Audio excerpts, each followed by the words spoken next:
Welcome back to Earth Station Trek, a show where we trek from the early days on NBC to the future on Paramount Plus and everywhere in between. I'm Charles Kelso, and it's my privilege to introduce the Earth Station Trek crew. Alan Seiler. Today is a good day to count down Klingon episodes. Veronica Dashel. Hi. And Keith couldn't join us this week. He's out traveling for the holidays, but welcome back, everybody. Yay. Yay. Yep. So like you were saying, today we're going to be counting down our top Klingon episodes individually, and then sort of what our collective totals are. We'll be representing Keith's picks as well. Yep. The last couple of years, we've counted down the top Star Trek episodes of the year, but we didn't have enough Star Trek episodes this year to do that. So we had to come up with another plan. Thought this would be fun. Before we get into that, though, do we have some news this week? Only a little bit. Okay. First, we have developments in the Paramount wanting to buy out Warner Brothers or whatever deal. That has been hostily rejected. Okay. So Paramount is out of the bidding war on gaining a new streaming platform. Mm-hmm. That's all I know about that. Okay. I didn't read up on it. I just know that it happened. Like Did they have more money for Star Trek? Bid. Well, let's hope. Well, they had all that money. What else are they going to do with it? Well, I'm sure that money was given to them by somebody else in order to do this, and they're not giving it to them to make Star Trek episodes. Yeah, it was like Jared Kushner in Saudi Arabia and Qatar and all these foreign investors who were trying to buy our media landscape. No, I think the Netflix deal is still terrible for our media, but at least it doesn't affect Star Trek. So, yeah, I'll say good. Yep. And the only other news that I have is that Martin Quinn, who plays Scotty on Strange New Worlds, posted on his Insta that he has wrapped filming. So that means that we are very close to the end of production on Strange New Worlds. So that series, as we know, we'll be seeing the 4th season sometime next year. And so they are now finished, or at least mostly finished with shooting the 5th season. Okay. So the whole thing will be in the can very soon, and then they'll start on post-production and all that kind of stuff. Okay. So, but Martin Quinn is wrapped. Okay. And yeah, that I think is an even bigger indicator than someone like La'an being wrapped, because I mean Scotty's on the Enterprise in Kirk's era, right? So you would I would assume that he's going to ride it out all the way to the end of the mission, right? Yeah, Whereas yeah. Someone like La'an or Ortegas, they could kill off presumably mid-season or ship off or whatever, you know? Right. Well, and it also depends on if they're shooting the episodes in broadcast order, because if they're not, then they're shooting the last one that he's in before a couple of other ones. So he's wrapped, and maybe some other people that aren't in those other couple of ones are wrapped, and they'll shoot, like, I don't know, episodes 3 and 4 or something like that after. So we'll see. We'll see. Yeah, they could be finished with the Enterprise production block, and now they're moving on to all the strange new worlds that we'll be seeing. All of them. Yeah. So many strange new worlds in those last 6 episodes. That's right. All right, cool. We want to grab a couple comments and then get into our countdown then. Okay, hang on. Let me get back to my comment screen. Well, we only have one from Mark who says, "Only fool fights in a burning house." And then Matt Sweatman says something that I don't know how to pronounce. Nukde. Nukde. Nukde. Okay, something like that. What do you want? Oh, yes. Yeah. The standard greeting. Okay. All right. Well, then Alan, I guess you were sort of the compiler. Do you have a rhyme or reason for this that we're going to? Well, yes, we are going to do a round robin kind of thing. It'll be Chuck, Veronica, me, and then I relegated Keith to the end because he's not here. Right. And then before we do our final one, our number 1 pick, we'll go through our honorable mentions. Okay. And then we'll reveal the Earth Station Trek definitive list of the top episode of Klingons ever. I don't know that my list is in any kind of ranking order, though. Well, it is now. Oh, well, it is, because however you sent it to me is how it's ranked. That's how Chuck sent it. That's the way it goes. Sounds good. I would have switched 1 and 2, though, but that's fine. Oh, no, we're not doing that. You had your chance. Because the graphics are already made. They are done. So let me. Heck yeah. Yeah, man. Oh, it's going to be fun. I hope people are excited. And so as we go, let us know what you think of some of our picks. And maybe when we get to the end, let us know what your one favorite Klingon episode ever is. Absolutely. All right. So, Chucky, you want to kick it off with? Yes, we're counting from 5 to 1, correct? Correct. All right. So I'll start off with Day of the Dove. Day of the Dove. Now this is it was I mean, ranking Klingon episodes is tough because there's so many of them, right? Yeah. So I went a lot of back and forth. I wound up with as many honorable mentions as I had episodes, and there was several that were on the list, off the list. But Day of the Dove, I felt just had to be on the list as the top 5. It's one of the definitive early Klingon episodes, and it wasn't the first one; it was from season 3. But I thought really that more than any of the other original series episodes, Day of the Dove really set the Klingons on the course that they would go as far as the development of the species, both through Michael Ansara's portrayal of Kang. He wasn't a, I'm an honorable, like spouting honor in that way, but he played Kang with very much with a nobility that I think carried over and inspired a lot of later Klingon performances. And also, it's the first time you really see Klingons fighting with swords and things like that. It's just a lot about Day of the Dove, where there was really sort of a turn for the Klingons heading towards the Klingons that we would come to know later on. The Day of the Dove is a wonderful episode, and the first time we ever saw Klingon women was in Day of the Dove as well. Right. And I mean, it's got Michael Ansara. He's I mean, yeah, come on. Yeah. I think out of the original batch, and I don't mean to pit anybody against anybody else, but I would say Michael Ansara is kind of like summed up the original series Klingon model. Like that's who it is, Right. Couple of comments. Past shelf date says, hi, just noticed the time. Well, we're glad that you are here joining us. Welcome. Matt says Friday's child. Well, I hate to tell you, but this is only Thursday. Yeah, hold your breath for Friday's child to be on this list, Matt. Exactly. Matt says that Day of the Dove was the first time we ever saw. Oh, he's telling us, he put that in the comments before you even mentioned it. The first time we saw female Klingons. And Mark says Day of the Dove is the first time we hear Klingons belly laugh. Okay. By the way, I'm going to be doing a lot of this in this episode because it's just appropriate. That's right. Okay, Veronica, let's see what your do you have your list in front of you? Yes. Okay. What's your number 5 pick? Birthright. That's correct. Yes. I all of my others are DS9 ones, and I was like, I have to figure out one that's this from something else. So I went with Birthright. Partially because it's also a little bit DS9 because Bashir's there and they're on the station, and Worf gets the information from this little creepy guy in Quarks. Well, he's not that little. He's James Cromwell. But he's right, but he mentally he skulks around. He's a little creepy guy. But also this is a really interesting storyline, specifically with Klingons and the Romulans. I also enjoyed the data part of it. I feel like they could have had those in 2 separate episodes instead of a 2-parter, and going back and forth. They could have done all of the Klingon stuff and then all of Data stuff.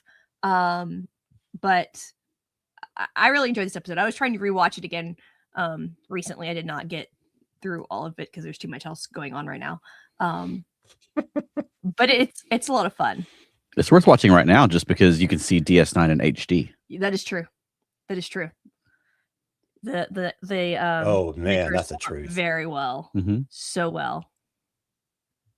I wish there was more DS9 people in it. Yeah, I agree with that. Okay. So it's my turn, I guess. That's right. What did I pick for my number 5? Let's find out. Okay. March of the Dead. Okay. So here's my explanation for this. Okay. I knew that everything that ended up on all of our best lists would be from the original series, Next Gen, and DS9. Right. So I really wanted to find something from Voyager or Enterprise, because let's just face it, there's not a whole lot of Klingon episodes in the modern era. So I wanted to find something from one of those other 2 shows that I could include. And I went back through some of the Enterprise ones, and I decided that I just can't include any of those. Mm. I mean, there's a couple that are okay, but Right. the one that I was really thinking I was going to put on my list, I watched again last night, and it was like, no. So, but I think Barge of the Dead is really interesting because it's the only, I mean, Voyager equally didn't have a lot of opportunity to do Klingon episodes because it takes place on the complete opposite side of the galaxy. Right. So this was an interesting one because it does it in a way that explores what the hell's her name? B'Elanna. Yeah, thank you. B'Elanna's heritage and her I mean, they dealt with her feelings about being a Klingon on occasion, you know, as far as like in dialogue and things like that. But this one, she goes back and actually lives what it means to be a traditional Klingon, and it makes her come face to face with her own heritage, her own legacy. And I thought it was a really beautifully filmed episode. And it was at the time that the Barge was the biggest single standing set that Star Trek had ever done. Wow. It was huge. And I felt like it really promenade. Well, no, I'm sorry. What I meant to say was the biggest single temporary set. Okay. Not standing set. I said that completely wrong. Gotcha. I was like, thanks for calling me on that. No, it was the biggest one-time use set that they had ever done. And just a beautiful episode, really well done. And it gave Roxanne Dawson a real chance to get into who this character is. And this is toward the end of the series. But it finally gives her I mean, they've done a lot with her character, but this does it in a very different way. And kind of like doing holodeck episodes, this was a way of doing something different on Voyager that, you know, it takes place sort of like internally, but it's all her dealing with her own past. And I think it's really, really beautifully done. Okay. Well, great. And then Keith has a number 5 too. Okay. I should have separated mine and Keith's, but that's okay. His is Soldiers of the Empire from DS9. That's a good one. That's a good one, and it's on my list. So we're not going to talk about his right now. That's cool. At what point are we going to play his little message? I can play it whenever we're ready. Do you want to play it now or play it before the commercial, or? Let's save it for that. Okay. So Chuck, you are up next with your number 4. Awesome. My number 4 is Sins of the Father from The Next Generation. Ooh, yes.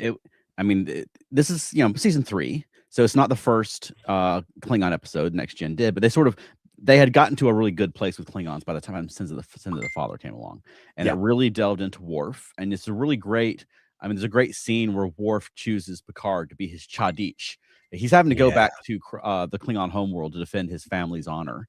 And he chooses Picard to stand by him, which I thought was a really great choice for Worf, because you wouldn't imagine Picard to be your bodyguard, essentially, right? But he chose someone he felt was strong and wise who could back him up, and somebody that he would be able to trust. Right. Yes. And also I think, I don't think that they said this specifically, but Worf doesn't need a physical bodyguard, but he does need someone smart in his corner, right? Someone he respects. So I think that was a great choice. It's just a great episode. Yes. You know what? We should have gotten comments before we started our next round. Okay. So before we jump into Veronica's, I want to get a few here. Past Shelf Date says, Veronica, first, my fave part of DCTV, Late Night Puppet Slam, is still it's still the pig player character breaking. What? The pig player? What is that? Play game. TT RPG. No. I'm talking about the pig player part. What does that mean? There was a puppet thing where there was a pig in this tabletop RPG thing, and they were like puppeteering what was happening. That was your favorite part of the Late Night Puppet Slam, Not us. Bill. We weren't your favorite part, is what you came in here to say. To be fair, at one, not the last Puppet Slam, but the Slam before that, the Halloween Slam, that actually won the contest. She did it again at the Halloween Slam, and she won the show. She's a friend of ours, so I'm glad to hear that. Yes. Oh, okay. All right. Elaine says, I do remember one Klingon episode, Enterprise, and that's Judgment. And I was close to putting that on my list. Is that the Rura Pente episode? Yes. No, it is. Yes. Okay. Past shelf date says, I think my new fave Klingon episode is one of Mr. Lobo's shows. He's in space recovering tapes of Star Crash, and they run into Alabama Klingons. Okay. I don't know what that means either. Okay. Matt Sweatman says, Sins of the Father is not only one of the best Klingon episodes, but one of the best Trek episodes ever. 100%. To something that was said earlier, Callie Sora says, burn. He's probably enjoying that we were not Bill's favorite part of the late night puppet slam. Okay. Okay. So let's get Veronica's number 4. Apocalypse Rising. Yes. I really enjoy this because a whole bunch of other characters get to be Klingons. And I was listening to the Delta Flyers podcast of that earlier today. It was really hilarious how much Armin Shimmerman was delighting in everyone else having to wear prosthetics for the entire show. Yeah. Oh yeah, of course. I've heard Renee Auberjonois talk about it, and it's a relief for him because only half of his face was covered. Yeah, he can and everyone else eat. everyone else is Yeah. Yeah. But I'll tell you, Colin was the biggest complainer. Oh really? Yeah. Not surprised at all. Right. Avery Brooks makes a damn fine Klingon. Oh yeah, they Sure were does. saying Let me tell that you. he's serious of all of them. He's the one that leaned into it. Yes, he did. Oh man. And like everything else he did, he's like the superlative. Yeah. He's so good. O'Brien was the worst Klingon. Yes. Right. They were even talking about, and this did not click in my head, about how he still had his Irish accent. Yeah. And he didn't even attempt to, because there's no Irish Klingons. Right. He didn't even attempt to do anything else. And Colin didn't do it. I guess maybe they decided O'Brien couldn't. So. Yeah. Well, and do accents go through the translator? I don't know. Would they hear it with like Klingon words with an Irish accent, or would they just hear Klingon? Right. I don't know. I don't know. I don't think they've ever addressed that before. It's very interesting because with Klingons, you'll sometimes hear them speak Klingon and we'll hear them speak Klingon and speak English yes, together. So it's not the translator not doing it. Well, maybe the universal English. Yeah, maybe the universal translator knows when you're trying to say a Klingon quote. Right. And then people want to ask you what it means and you can tell them. Or sometimes when maybe there is a single Klingon word that doesn't have a single English word, that's an equivalent, like Chadish. You have to explain what a Chadish means, so there's not a single word that it can translate into. That's a guess. I don't know. But we'll my leave that part to the of this writers. was Mark Talk and Gowron because they're amazing. Oh, well, yeah. We're going to talk about that. Okay. That it for you? You got anything else you want to add about? That's it for me. That's it. Okay. So my number 4 is Rules of Engagement. Nice. Now, hang on, let me find my notes again. I really love this episode. And this is the one on DS9 that takes place in a courtroom. This is basically Klingon courtroom drama. And what I love about this is the way that it really gives you kind of a new insight into Klingon psyche, because we know Klingons as warriors, as conquerors, as facing the battlefield. We know their code of honor. We know what different things mean. We know that, to surrender is dishonorable, and you would rather go down with your ship than to be rescued by somebody else, those kind of things. But this is the first time that I know of that we see it in a different context. We see it in a courtroom, and the main character, the main guest character that comes in, basically he is a Klingon warrior, but his battlefield is the courtroom. And he basically is doing battle with the law. And I find that really fascinating. And I would love to see more of that kind of thing. Like, if you have a Klingon physician, he's doing battle against an injury or against cancer or against death something. itself. Yeah. I fight the ultimate enemy, Yeah, exactly. And I think it's really, really cool that we got to see that same sort of Klingon mentality, but in a different context, put in a different setting. And I think that tells us a lot about who Klingons are, both individually and as a whole, because you carry that mentality into not only the battlefield, into war, into fighting, into combat, but in all these other areas too. I mean, let's have a Klingon chef, who like does battle with his intended dish. And you can put it in any kind of situation. It's amazing. And a Klingon chef could literally do battle with his intended dish because they're fighting back. Exactly. Now we are getting unless it's a dish that's intended to be served live. True. We are getting a Klingon doctor or medical student on Academy, so maybe we will see some of that. That's right. I'm looking forward to that. I really want to see what they do with him. And then Keith's number 4 is Way of the Warrior. Oh, it's a good one. Oh, it's a definitive one. And I'm pretty sure that we have that one coming up. I've got it on my list as well. Yeah, exactly. So we'll save that one also. Yeah, I think it's actually coming up next. Okay. You want to grab some comments first? Yeah, let's get some new comments. Let me see where we are. Now, Bill did have some follow-ups that he wanted to. I saw him make a comment that he. Lord, he's got a bunch. Okay. Let's see. This one says, "Damn it, Alan, please read the Charles and Veronica message I sent." Oh my God. Okay. I know what we saw it. We saw it. We can see the comments, Bill. We can see the comments. He said that our routine was one of his favorite things ever. Okay, good. We were just giving you a hard time, Bill. Yeah, we were just being funny. And it would not have upset us even if Christina's is that he liked her better because we love her. Yes, she's amazing. And we did see your email as well. Yes. Okay.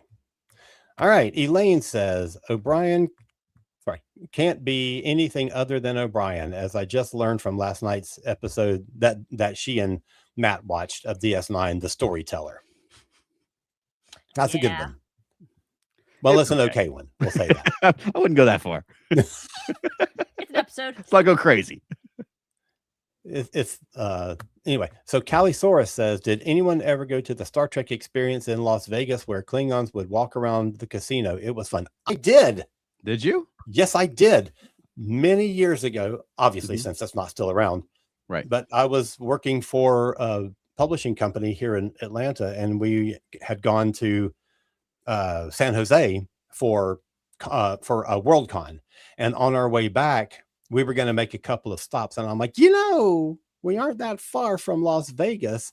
We could get, so we didn't stay in Las Vegas to do anything other than eat dinner, but I got to do it on the promenade, and it was really, really cool. They could have done more interesting things than they did with the food. So like they had like tribble nuggets or something. It was just chicken nuggets. They didn't look any different. They were just dumb. I mean, they probably just opened a bag of frozen stuff and threw it in an air fryer or something. Yeah. But they at least tried to come up with a clever, name for it. Yeah. Now I do know that the Quark's Bar had their own unique menu that was very Star Trek themed. Yeah, we didn't get to do the bar, unfortunately, because we got right back in the van and hit the road again. I got you. But yes, and I would love to have. So we had a Borg come over to our table and a Ferengi, and it was really cool. It was a lot of fun, and walking the sets basically was really, really cool. I mean, it's not as grand as what you saw on the show, but it was really neat. Still, yeah, that's awesome. Okay, Calisaur says speaking Klingon is in Duolingo. Yes, so it's a language you can absolutely. It is a fully developed language. Yep. Okay, Mark says the Klingon courtroom scene in Star Trek 6 really sets the bar for Klingon court drama for me. Yeah. Oh no, sorry, this is back to Matt. Says Calisaurus, Elaine and I went to the Star Trek experience and was served by a Klingon at Quark's. I was called a coward for sharing my drink made for four with Elaine. Made for 4 people. Right. Yes. I get it. Okay. And Elaine had never seen Star Trek at that point, apparently. So Right. Great job, Elaine, for being a sport. Oh, Calisaurus wishes that they would bring that back. Yeah. I agree. That was super cool. Elaine says, oh, Matt and I did. We were in Quarks sharing a 4-person Borg sphere. That's funny. And a Klingon insulted Matt for not drinking it all by himself. We're getting this is great. All the perspectives. Yeah. Bill says, Calisaurus, I'm glad you got to enjoy it. I still can't afford overnight travel. Okay. I feel that. And Elaine wraps up this segment by saying, and then we walked around the museum part looking at the timeline. I wish I could remember any of what I read, but that far back in 2006. I agree. And same for me. Like we did years ago. Yeah. Oh, man. We walked around that stuff too. And I got to like look at all the exhibits and see the big ships that were hanging. And that was amazing. Yeah. And read some of the placards and everything, but I don't remember any of the stuff that I read, except there was something that seemed wrong to me. And I was like, I don't know, something caught me weird. I don't know. That'd be me. I'd be there fact checking them. Oh, I know, sweetie. All right, Chucky, let's get your number 3. Well, do you want to do a break first? And when we come back and play Keith's message, then get into my number 3? Let's do that. Okay. Let me get to. Okay. What shall I do this week? Let's do this one. We can't show you what happens in the Felt Nerdy and Dirty show, but we can show you the people responsible. Charles Kelso, Veronica Dashel. Felt Nerdy and Dirty. You won't believe your eyes. All right, let's hear a little message from Keith before we get back to it.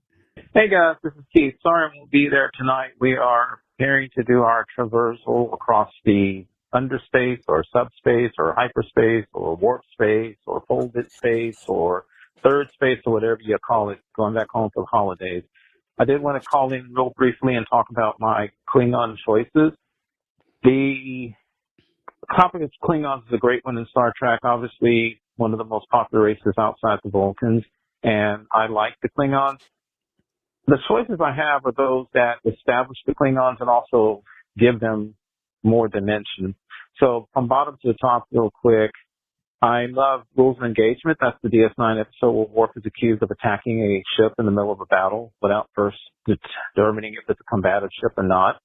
Great episode that talks about Worf's struggles with being part of his culture, but leaving that culture behind when they go to war and trying to do what's right.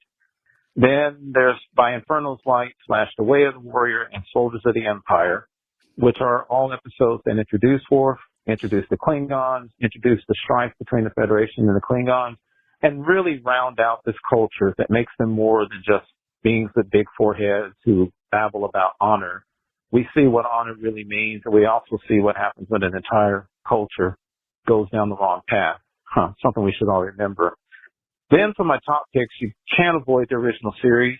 Number 2 for me would be Day of the Dove, the one that introduces Kang, arguably my favorite Klingon. I put him up there with Worf and with Martok as he's a type of a Klingon. He is disciplined. He is probably more noble, quote unquote, than the others. He's more focused on, I think, being true to what it is to be a Klingon than others. And I love the episode and the message.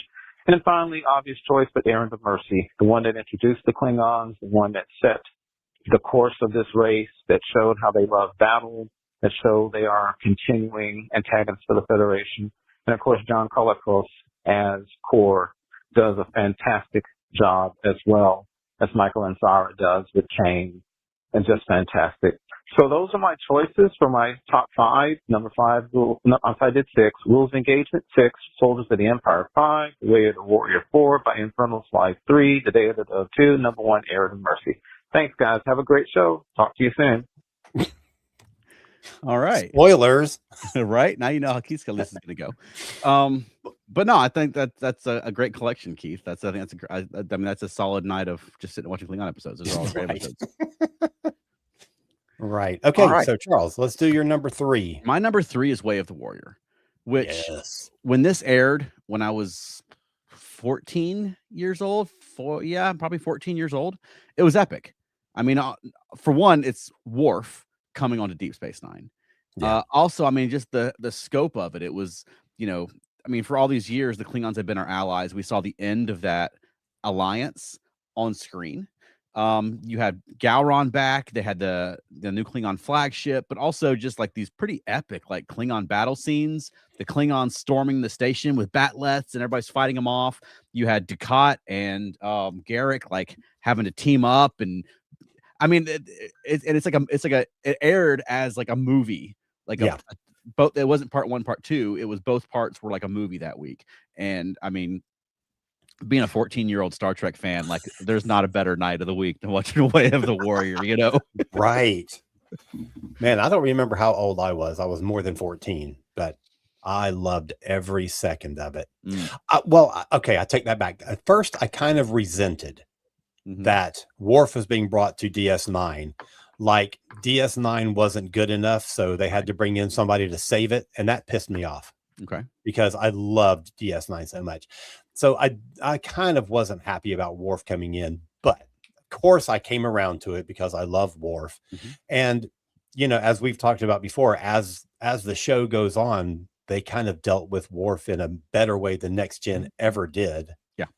And gave him a lot more dimension and a lot more layer and stuff like that. And, but that first one, man, it is so Klingon-y and it is so great.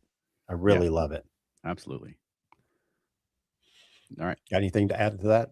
No, Veronica? that's good. Oh, Veronica? Oh, my turn. Yep. All right. So number 3 is Blood Oath. Yes. Yeah. I'm blanking on Blood Oath right That's now. the one with Kane Koloff. Yes. Okay. Yeah. Because it has the 3 original Klingons, and Jadzia goes off on an adventure with them. Yes. And I really like how Kor, when he first meets Jadzia, and she's like, "It's Curzon," and he's like, "Curzon, my old friend." And she's like, "It's Jadzia now," and he's like, "Jadzia, my old friend," and he just like moves on. Yes, I love that moment also. Kang was not as accepting. Koloff was also they were not quite so like. So the grumpy old Klingons. Yes. Yeah. Right. And Kor's more of a drunken old Klingon. This one that was off my list because it's incredible, and just the brilliance of making those 3 old Klingons are her friends, the 3 most popular Klingons from the original series as old men, is brilliant. Yes. Oh yes, agreed. Plus, I feel like this is such a very important episode for Jadzia. Oh yes. So this is nothing Klingon-y, but it showed, from the beginning, she was just a typical Starfleet science officer, but they slowly started making her like more fun. And it's really here that you start to get like a lot of the backstory from her previous host and how different a character that she is from the other science officer characters that we've had. And when you pair her up, this unexpected pairing of this, kind of frail, trill girl who is a trained Klingon warrior, that's super cool. And it just gave her a dimension that no other Star Trek character has had before. And I think it's so great. It was a great development for her. Yeah, it changed the entire trajectory of her character, because then when you have 100%. Worf come in a couple seasons later, you already have that backstory built up. Yes, exactly. Yeah. Yep. That's a good pick. And again, that was also, I mean, it was on my list and off my list. I didn't know what to do with it. I should have gone back and rewatched it and remembered how great it is. Right. Because it really is. Okay, so my number 3 is Soldiers of the Empire. And I love this episode. First of all, I want to say that my top pick was going to be, and I was going to label it as every single episode that Martok appears in. Because he is the greatest Klingon character that has ever been in Star Trek, in my opinion. Okay. But I settled on Soldiers of the Empire. And I love this episode because this is the story in which Martok takes command of the Rotaran, which becomes an iconic ship in the Dominion War.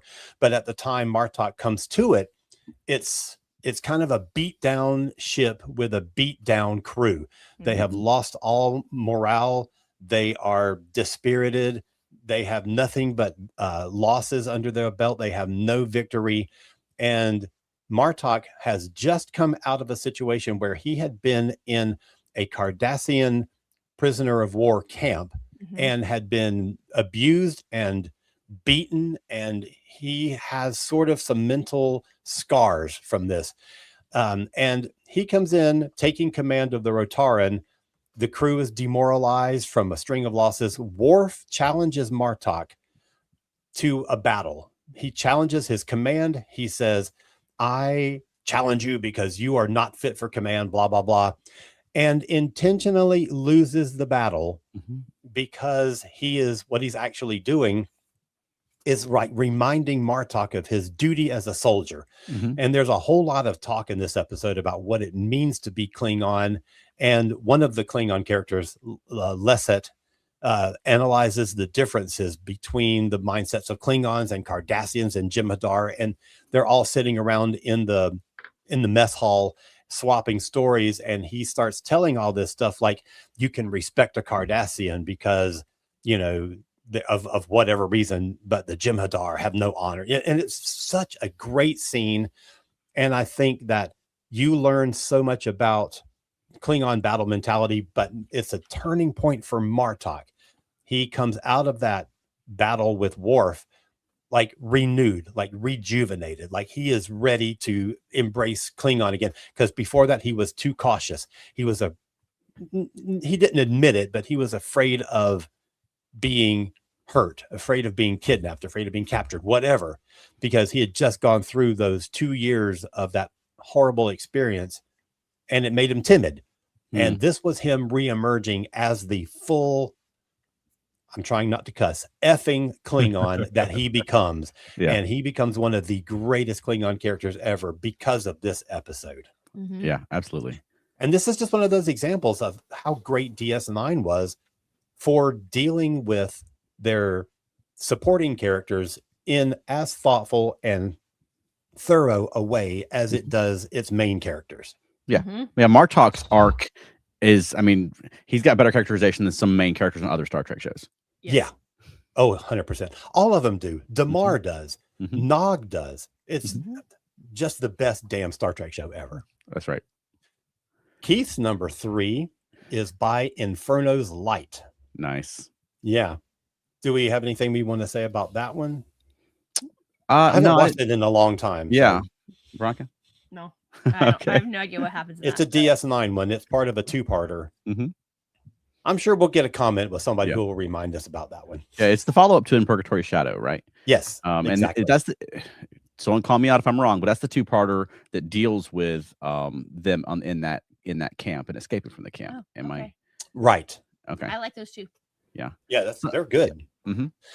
And it pairs perfectly with Soldiers of the Empire, which he put on his list at number. Okay, what he said in his little phone message was different than the order that he sent me. But anyway, Soldiers of the Empire was his number 5.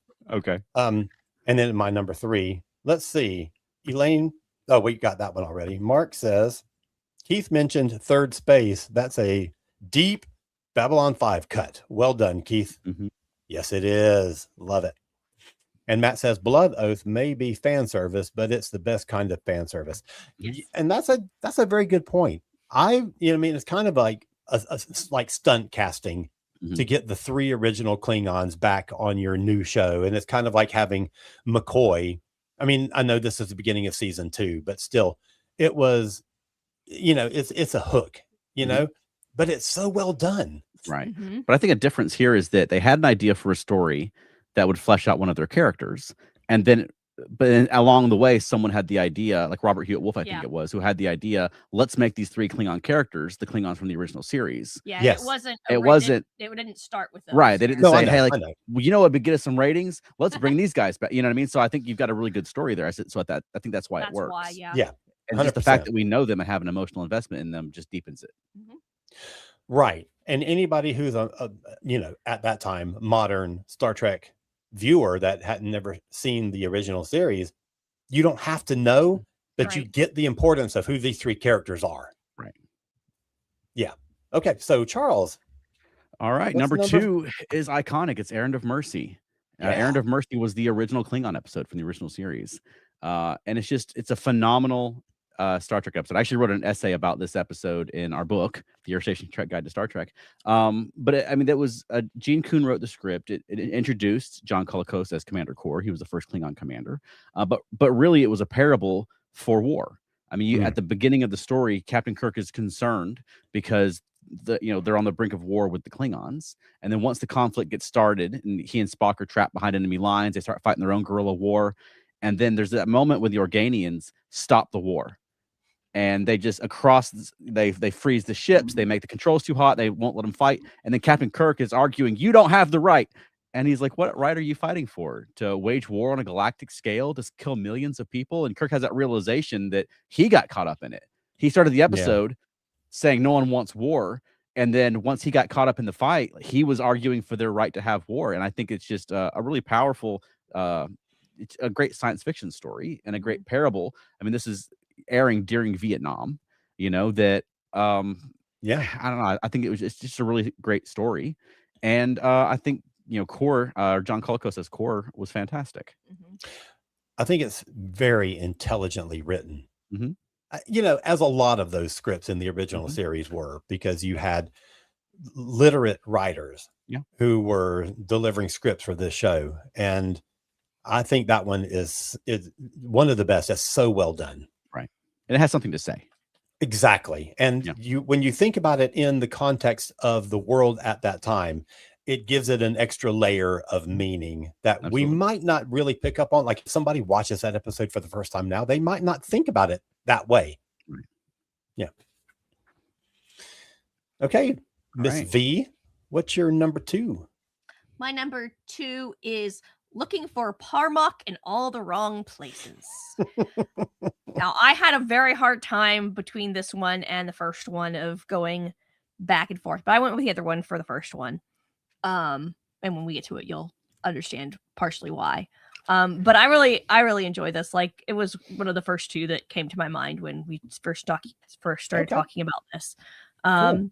It combines Ferengi and Klingon, so I mean, perfect episode. Perfect episode.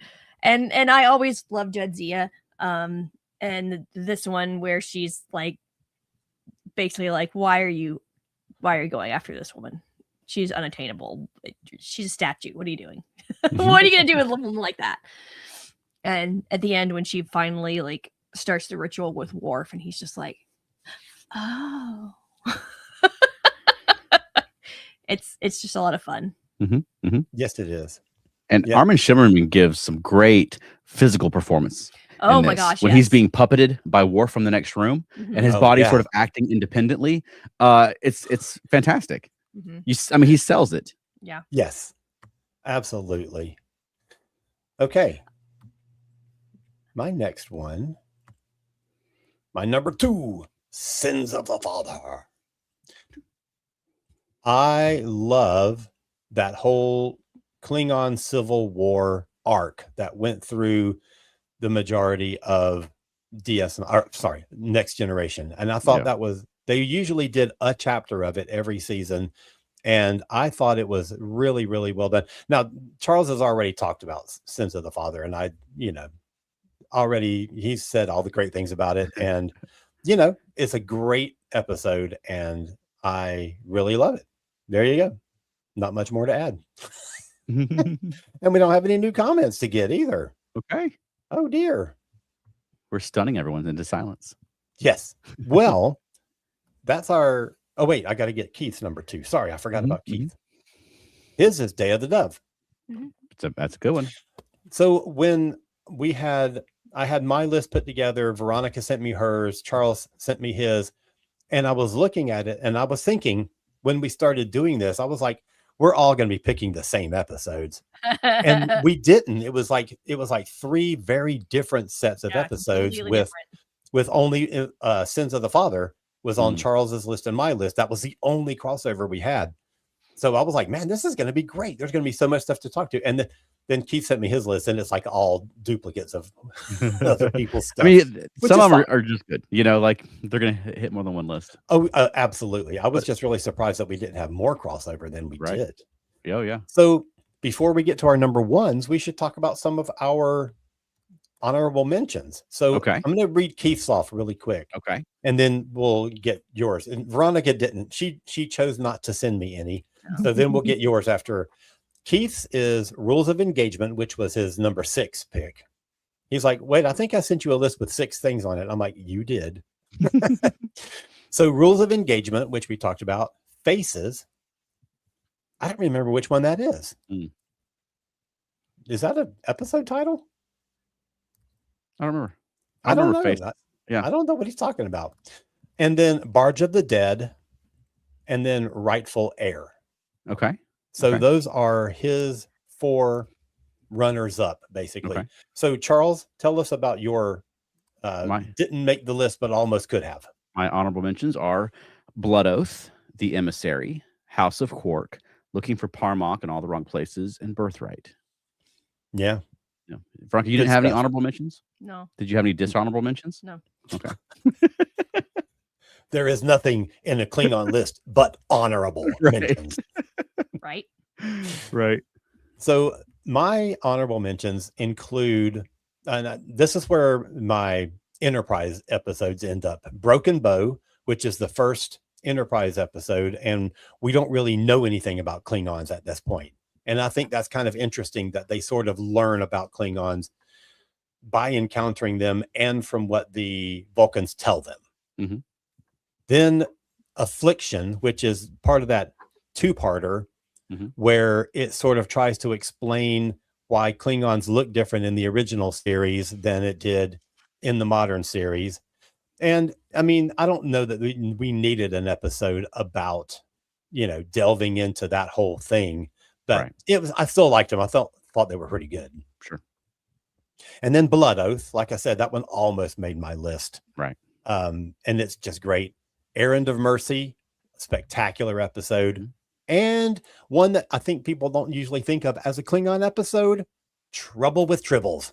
Okay. No, that's I was thinking about that first one, but I was like, that's the first appearance of Koloth. That counts. I love that. Hey, then Trouble with Tribbles is on my honorable mention. There you go. There you go.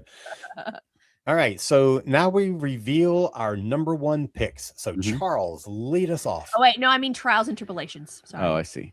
Oh, that one too. Yes. Yeah. Yeah. So my number 1 is Once More Into the Breach, which was the final appearance of Kor. As we mentioned, Kor was the first Klingon commander. He came back with the other Klingons in Blood Oath. He returned again. And then his final episode was Once More Into the Breach. And it really delved into, I mean, we know Klingons as, today is a good day to die, and they want to die with honor. But what happens when a Klingon warrior is too good and doesn't die and lives to old age and starts to see his own faculties failing? And so you see Kor sort of way past his prime. Yeah. He's the Dahar master, and at first they're all in reverence of him, and he's this legend. But then, I mean, in midst battle, he forgets what's happening. He starts commanding. He takes command of the ship and is ordering as if he's fighting a Federation outpost with Kang, and embarrasses himself, and then becomes a mockery. And I mean, he has this great line in it where he says, "Enjoy the taste of life, my young friends. The fruit is sweet when fresh from the vine, but do not live too long, for the taste grows bitter after a time." And I think it's one of the best single lines in Star Trek. It's just that is such a beautiful line, and I love that they brought Kor back and they treated him with that kind of respect. That he got a real story, But also, I love that John Colicos, that Star Trek brought him back when he was, he had to be 70 or pushing 70 at that point. It may have been his final TV appearance. That he got such good material, and Ron Moore really threw him a bone. He really had some stuff to chew on in that episode. And I think it's just great. And then at the end, when he's the one who he takes command of the other ship to go basically just create a diversion. He's just going to go fight all the Jem'Hadar ships and keep them occupied till they can escape. And so the whole time the rest of them are flying away, and the Jem'Hadar ships, they keep expecting them to have destroyed Kor's ship and come after them, and they just don't. and they can't believe it. Like, how did he do it? Like, it's there's this terrible country song, but it's like, it's not as good as I once was, but I'm good as once as I ever was. And it's like he had that 1 minute where it doesn't matter. He was able to be Kor, the Dahar master, one last time and finally die with honor, rather than doing what is so, I mean, it's sort of forbidden and looked down upon in his society, which is just grow old and feeble. Yeah. I love it. That's one that I had considered also, and I didn't have the opportunity to go back and watch it when I was making. I did watch a lot of these other episodes just to verify my own placement of them, and I meant to go back and watch that one, and I just didn't have time to do all of the ones that I wanted to rewatch. But it holds up.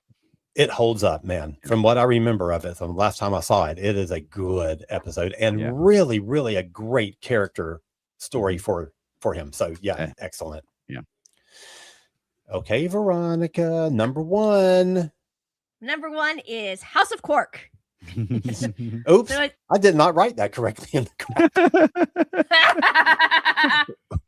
Oh well. Oh well. You know what I mean.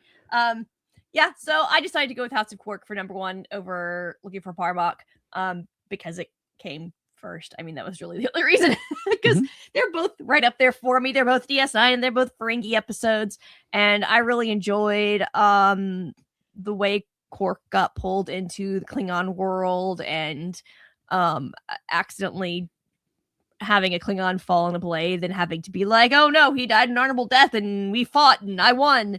And then the ex-wife coming along or the widow coming along and being like, you were a very good liar. And then hypo spraying him and dragging him off to Kronos, which is one of the two times that we're ever on Kronos or something. It was what I heard on the Delta DS9. Flyers. Maybe on, I don't think they were ever on Kronos for anything else. On DS9. DS9. Okay. Maybe that's what I meant. I don't know. But sorry, I was listening to that one too for the Delta Flyers. And it was very, very interesting. And there was even a bit where I'm forgetting the Klingon woman's name. Grilka. Yeah. When Grilka was complaining about all these finances and this other the other Klingon that threatened Worf earlier, they hold all of her debts, and Quark was like, well, let's see what we can work out. So he had something to offer as a Ferengi to the Klingons. Yeah, I thought was pretty cool. Yeah, I love that. I love it anytime that the Ferengi, their skills as a Ferengi is their superpower, right? Yes. And that whole episode is worth it just for watching Quark taking the Klingon Council through the bookkeeping. Yes. If you turn to subsection 5, and they're all just that makes the episode. And Grilka, if I remember rightly, was played by Mary Kay Place. Isn't that right? I might be getting her name mixed up with somebody else, but I thought she was great. Close to what Armin Shimmerman was saying when he was talking about her in the Delta Flyers episode. Cool. Yep, that's a good pick. And it's such a Veronica pick. Yes. I mean, if I were going to predict what your top two would have been, I would have picked those two. The one where Quark marries a Klingon. Right. Okay, my number. Oh, I got to get back on the right screen. Hold the phone. Okay, my number one. Where are we? Here we are. Is Redemption. Oh, man, that is a good episode. Two-parter actually. And this one is, you get that whole thing about the Klingons. There's actually a sect of Klingons that are working with the Romulans. And this is the one where we get Selah, which is played by Denise Crosby. So there's a lot going on in this story. Right. You get that. It's the first appearance of Lorsa and Betor, two of my absolute favorite Klingon characters.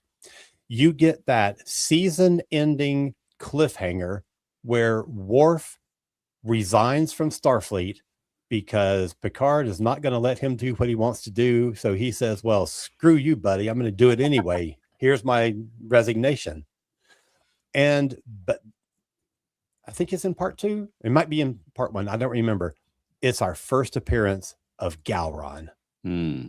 Dude, Robert O'Reilly made such a huge impression on me when he steps into this scene to negotiate, and he was terrifying. He's this short dude. He's not the physical stature that you expect from a Klingon, but he had these crazy eyes, and you're like, this dude, you just knew there was no way to predict what this guy was going to do. Right. And he was just, every scene that he's in every episode that he's in, he owns every moment that he's on it.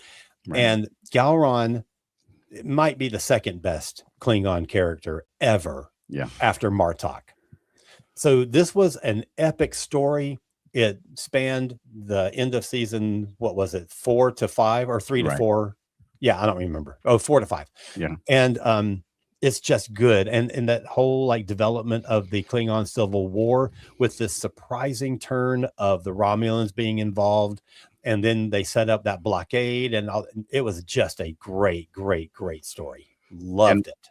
Robert O'Reilly is like 100% Klingon, but he doesn't play it like any other Klingon had. Like he has his own take on Klingons, and I think he's just a great example of when you get a Shakespearean actor in Star Trek. And I mean, he just, like you said, he's not a real physically intimidating guy, but he turned it up to 11. I mean, he was just larger than life, you know. Actually, we were at Treklanta one year, and my Grovar, my Klingon Grover puppet, had a staring contest with Robert O'Reilly. Oh my gosh. Well, the puppet is physically incapable of blinking, so that's the only advantage he would have over Robert O'Reilly. That's right. I remember being there when Barbara March and Lorsa and Betor. Okay. Barbara March and I can't remember the other lady's name. And then they were fantastic. I bet. They gave a really great Q&A. They bring their own costumes too a lot of the time. I don't know that they did that time. Yeah, I think there's the bigger conventions they would. But Robert O'Reilly and J.G. Hertzler? Yeah, J.G. Hertzler also would do that. Oh, man, J.G. Hertzler. I love that guy. He's awesome. Yeah. So I would love to be at a really cute picture of our Grovar puppet, like just gazing up at him lovingly. Like Papa. That's so sweet. Yeah. All right, we're gonna grab some comments and then do our master. Well, let's get Keith's number one, even though he already told us what it's going to be. It is Errand of Mercy. So yes, we have a couple of new comments. We have, let me find where we are. Okay. Dan Leckie, who we haven't heard from in a while, says honorable mention to Katoomba, a Klingon two-parter from the so-called Phase 2. It seems like it had a lot of potential. Yeah, and they did a fan film for Phase 2, did a version of it. But yeah, I would have liked to have seen Katoomba. I have a copy of that script somewhere. Elaine says, I was not prepared with a Klingon episode list, and I can't remember episode titles off the top of my head. That explains my lack of comments. Okay. No apologies necessary, Elaine. We're just glad you're here. Oh, she didn't apologize. She just explained. All right. Bill says, we need a Klingon version of Terry Pratchett's Cohen the Barbarian and his Silver Horde. They're not old, they're experienced. That sounds great. Elaine says, oh, I just remembered a Klingon episode that I really enjoyed. Next Generation's A Matter of Honor. Excellent. Which Mark says, A Matter of Honor, when Riker serves aboard a Klingon ship, is the S-tier Star Trek. Wow. We see real Klingons just trying to get along. We also learned about Klingon honor. Yeah, that was on. Go ahead. I'm sorry. That was on Pluto just the other day. I was watching A Matter of Honor. Yeah, that's a great episode. And I love Riker having to adapt to their crew. I like he beats that one Klingon up, and then they sort of galling him when these Klingon women were flirting with Riker, and he was like, well, do you think you could handle them, Riker? And Riker's like, one or both. They all start laughing. It's great. It's great. I considered that one for my list also. I don't think it's as strong as some of the other ones, but it is such a great episode. And I remember at the time it aired, I loved it. And it was hugely important for the development of the Next Generation era Klingons. Absolutely. It was a pivotal episode for Riker and for Klingons in our modern era at that time. Elaine corrects me by saying that Grilka was played by Mary Kay Adams. I knew Mary Kay Place did not sound right. Yeah. That's somebody completely different, but I could not remember the right Mary Kay. Yeah, I knew you were close and couldn't come up with the last name. I didn't feel like it was right, but it also felt like it was right. So was we're halfway there. Well, if it's wrong, I don't want to be right. I don't know. Whatever. You get half a point. Thank you. Dan Leckie says, my favorite Klingon episode is probably Sword of Kahless, a Tolkien-esque Klingon epic. Okay. That is pretty good. That's another one that I considered also that I didn't get a chance to rewatch. Okay. But yeah, that's a good one. Cool. All right. So the time has come to reveal our top picks of episode. So here's what happens. We got all these lists from each of our four, and I scored them all by, if you pick something for your top slot, it got 5 points. Number 2 is 4 points, on and on. When you get down to number 5, that's 1 point. And then any honorable mention gets half a point. Okay. So we had a couple of ties. Okay. So we ended up with our top 11. Ooh. Because I didn't want to say, if there were 2 that were tied for 10th place, I didn't want to leave one of them out. And which one do I leave out? So our top 11, Errand of Mercy, Sins of the Father, The House of Quark, Redemption, Day of the Dove, Once More Unto the Breach, Looking for Parmak in All the Wrong Places, Blood Oath, Way of the Warrior, By Inferno's Light, and Soldiers of the Empire. Oh, nice. Good stuff. Just a great Saturday on the couch. I would watch them all. Oh, I'm telling you, I would. You remember, I mentioned this once before, not too long ago, those themed DVD sets that they put out for a while. And they had a Klingon set, and it was like 4 discs, and it had all the Klingon episodes from all the series at that point. I just sat and watched all those Klingon episodes when that first thing came out. And man, love it. That's awesome. So that's it. That's our list for the year. Cool. Well, I thought that'd be a fun way to close out the year. Yeah. We won't have a show next week because of the holidays, or the week after, or the week after. Okay, I gotta look at the schedule. So it's Christmas and New Year. That's right. New Year's Day. We will not be in town. Yep. So 3 weeks from now, we'll be back with a Don't new forget episode. us. And we'll be getting geared up for Starfleet Academy. Academy. What the hell am I talking about? On the 15th next month. So we have a few episodes before the 15th to get geared up for it. And we're excited. We got some cool episodes coming up in January. Yes, we do. We've got can we talk about what our topics are going to be? Go for it. I don't remember what they're all going to be, but we have one that we're going to be talking about the history of Starfleet Academy.